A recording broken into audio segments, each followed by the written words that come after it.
আমরা কিন্তু প্রায় শুনে থাকি আমাদের এই ডেটা চুরি হচ্ছে, আমাদের ওই ডেটা চুরি হচ্ছে, আমাদের এই তথ্য চুরি হচ্ছে। এখনো পর্যন্ত কি আপনি জানেন আপনার মোবাইল থেকে যে ডেটা চুরি হচ্ছে বা যে তথ্যগুলো চুরি হচ্ছে সেটা কে করছে? আপনারা কি বুঝতে পারছেন? আশা করছি আপনি বুঝতে পারছেন না। আজকে আপনাদের দেখানোর চেষ্টা করব যে আমাদের মোবাইল থেকে যে ডেটা বা যে তথ্যগুলো চুরি হয় সেটা কোন কোম্পানি চুরি করছে, কে চুরি করছে। আপনারা কিন্তু সেটা খুব সহজে চেক করতে পারবেন এবং আপনারা যদি চান আপনার যে ডেটা বা যে তথ্য চুরি হয়েছে সেটা কিন্তু আপনারা আবার ওই কোম্পানির থেকে ফিরিয়ে নিয়ে আসতে পারবেন।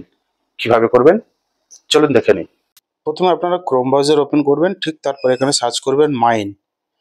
অফিসিয়াল ওয়েবসাইট আসবে, এখানে ক্লিক করবেন। এখান থেকে সমস্ত পারমিশন অ্যালাউ করে দেবেন। ঠিক তারপরে এখানে গেট স্টার্ট এখানে ক্লিক করবেন। ঠিক এরকম একটা ইন্টারফেস শো হবে। এখান থেকে আপনারা নেক্সট করে যাবেন, নেক্সট করবেন, আবার নেক্সট করবেন। করে এখান থেকে এইভাবে আপনারা যে কোনো একটা সংখ্যা সিলেক্ট করে নেবেন।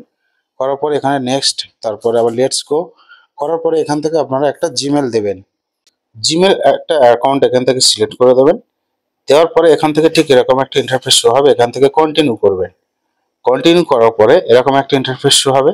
এখান থেকে এখানে যে ছোট ছোট বক্স আছে এখানে টিক মার্ক দিয়ে নিচে দেখুন কন্টিনিউ অপশন আছে, ওই কন্টিনিউতে ক্লিক করবেন। ঠিক তারপরে এখান থেকে এরকম একটা ইন্টারফেস শো হবে। এখান থেকে আপনাদের নাম, আপনাদের প্রথম নাম, আপনাদের লাস্ট নাম, এখান থেকে আপনাদের কাউন্ট্রিটা সিলেক্ট করবেন। করে এখানে গেট স্টার্ট এখানে ক্লিক করবেন।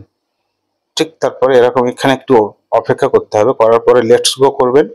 দেখুন এখানে সি উইচ কোম্পানিজ এখানে ক্লিক করবেন। এখানে ক্লিক করলে এখান থেকে কোন কোন কোম্পানি আপনার ডেটা বা আপনার তথ্য চুরি করেছে সেই কোম্পানির নাম বা সেই কোম্পানির তথ্যগুলো এখানে সব শো করবে। তা আমার এই মুহূর্তে কোনো ডেটা চুরি বা কোনো তথ্য চুরি হয়নি, তাই এরকম দেখাচ্ছে। আপনার ওখান থেকে কিন্তু আবার রিক্লেম করতে পারবেন। ওখানে রিক্লেম অপশন আছে, ওখান থেকে ক্লিক করে এখান থেকে আপনারা ওই কোম্পানির তথ্য কোন ডেটাগুলো চুরি হয়েছে এখানে রিক্লেম করবেন। আপনার ওই ডেটা বা ওই তথ্যগুলো কিন্তু আবার ফিরে পাবেন। ধন্যবাদ।